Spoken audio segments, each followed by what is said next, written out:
आइए आपको समझाते हैं। हमारे देश की जो मुख्य कार्यपालिका है, हमारा देश संविधान से चलता है। उस संविधान में एक कार्यपालिका और एक न्यायपालिका है। तो उस कार्यपालिका के मुखिया कौन होता है, कैसे देश में मुख्य कार्यपालिका संचालित होती है, उसको जानेंगे। ठीक है। मुख्य कार्यपालिका क्या होते हैं? सबसे पहले देश के प्रथम नागरिक राष्ट्रपति होते हैं। कौन होते हैं? राष्ट्रपति। उस राष्ट्रपति के अधीन जितनी कार्यपालिका होती है उसके सब अधीन काम करते हैं। समझ रहे हैं ना? जैसे आपको यहाँ बता दें कि ये चिन्ह बताया गया है, एक नीचे का चिन्ह है और एक ऊपर का चिन्ह है। नीचे का चिन्ह दर्शाता है कि कौन किसको नियंत्रित करता है। ठीक ना? कौन किसको नियंत्रित करता है, कौन किसके अधीन होता है। और ऊपर का चिन्ह दर्शाता है कौन किसके प्रति उत्तरदायी है। यानी कि अगर सबसे निम्न पर सहायक है, अगर सहायक किसी के प्रति उत्तरदायी है तो किसके प्रति उत्तरदायी है? लिपिक के प्रति। तो यह चिन्ह आपको संकेत करता है। ठीक है।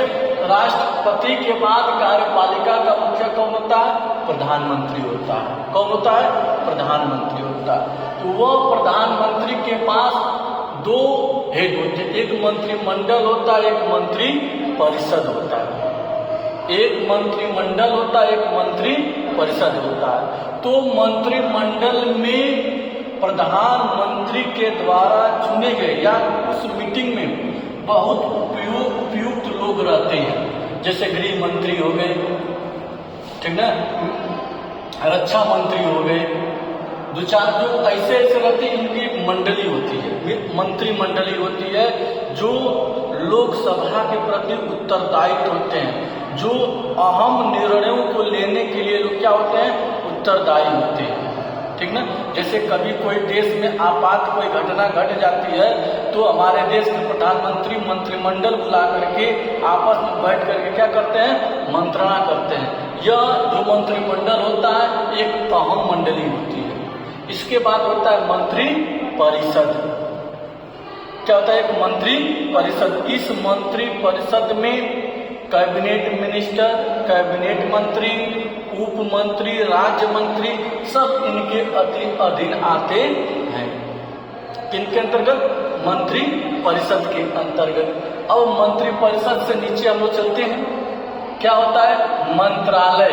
यानी इस मंत्री परिषद में मंत्रालय बांट दिया जाता है, कौन कौन सा मंत्रालय चलाएगा।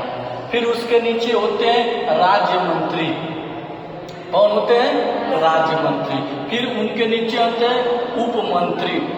ये तीनों राजनीतिक मुखिया होते हैं। क्या होते हैं? राजनीतिक मुखिया होते हैं। फिर इनके बाद जब हम आते हैं, अब देखिए, मुख्य सचिव, अतिरिक्त सचिव, संयुक्त सचिव, उप सचिव और अवर सचिव, ये सारे लोग ए रैंक के अधिकारी होते हैं, यानी कि IAS होते हैं। ठीक है। ये उच्च प्रशासनिक अधिकारी होते हैं। क्या होते हैं? उच्च प्रशासनिक अधिकारी होते हैं।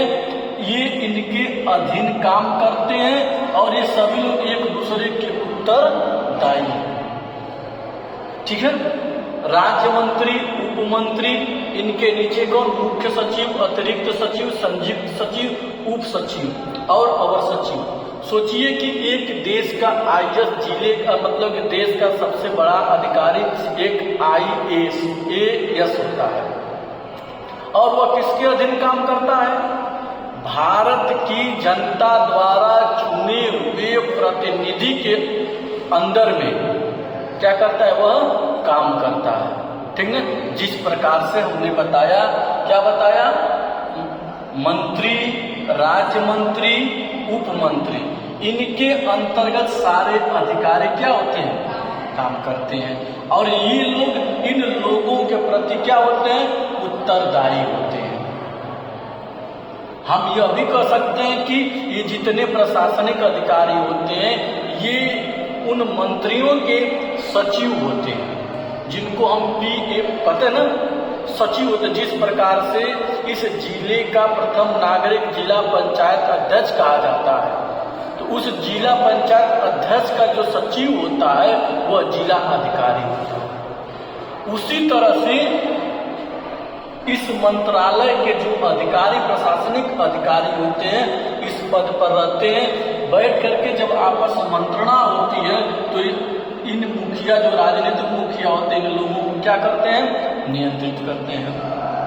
इसके बाद है अनुभाग अधिकारी, मुख्य लिपिक और सहायक। ये क्या होते हैं? ये निम्न प्रशासनिक अधिकारी होते हैं, यानी उच्च प्रशासनिक अधिकारियों के लिए प्रति उत्तरदायी होते हैं। जो उच्च अधिकारी इन लोगों को निर्देशित देंगे, जो कार्य योजना तैयार करेंगे, कार्य योजना बना करके देंगे, ये लोग इनके प्रति क्या होंगे? उत्तरदायी। अब सोचिए, हमारे देश की जो कार्यपालिका है, इतने पदों से हमारा देश आज क्या हो रहा है? चल रहा है। कोई भी आपसे, प्यारे बच्चों, आपसे पूछता है कि हमारे देश का मुख्य कार्यपालिका का हेड कौन होता है, तुरंत बताइएगा राष्ट्रपति होते हैं। उस राष्ट्रपति के अंतर्गत जितने पद होते हैं, देखिए कभी कभी होता है सुने कि उप प्रधानमंत्री, उप मुख्यमंत्री, उप का कोई भी संविधान में अस्थायी पद नहीं है। लोग क्या करते हैं? अपने राजनीति की रोटी को सेकने के लिए, अपना राजनीतिक वर्चस्व बचाने के लिए, जाति समीकरण साधने के लिए लोग उप बना देते हैं, जो हमेशा क्या रहते हैं? चुप रहते हैं। समझ ना? अपनी राजनीतिक रोटी को सेकने के लिए, राजनीति में वर्चस्व पाने के लिए, राजनीति के वादा में सर्वोपरि बनने के लिए, जाति समीकरण को साधने के लिए क्या बना देते हैं? उप बना देते हैं, जो उनके पास सारी जिम्मेदारियों के प्रति वो क्या रहते हैं? चुप रहते हैं। समझ रहे हैं ना? आज की हमारा राजनीतिक परिवेश है। लेकिन हमारा जो संवैधानिक परिवेश है, जो संवैधानिक पद है, यही हमारा संवैधानिक पद है। यह संविधान में निहित है। संविधान ने इस पद को बनाया है। हमारा देश इसी पद पर आज क्या कर रहा है? आगे बढ़ रहा है, आगे प्रगति कर रहा है। इस चिन्ह का मतलब हमने बता दिया कि इस चिन्ह का मतलब होता है कौन किसको नियंत्रित करता है, और इस चिन्ह का मतलब कौन किसके प्रति उत्तरदायी होता है। तो इस प्रकार से हमारे संविधान में ऐसी व्यवस्था बनाई गई है जिससे हमारा संविधान आज भी सुरक्षित है, हमारा देश आज भी सुरक्षित है इन संवैधानिक पदों से। अगर ये पद नहीं रहते, इन्हीं पदों के बदौलत अगर ये पद नहीं रहते तो हर एक व्यक्ति क्या रहता? स्वतंत्र रहता, कौन किधर जाता, कौन क्या करता। समझ रहे हैं ना? तो ये हमारा क्या है? संवैधानिक पद है, जिनके मुखिया कौन है? राष्ट्रपति है। ठीक है, धन्यवाद। इसको बना लीजिए।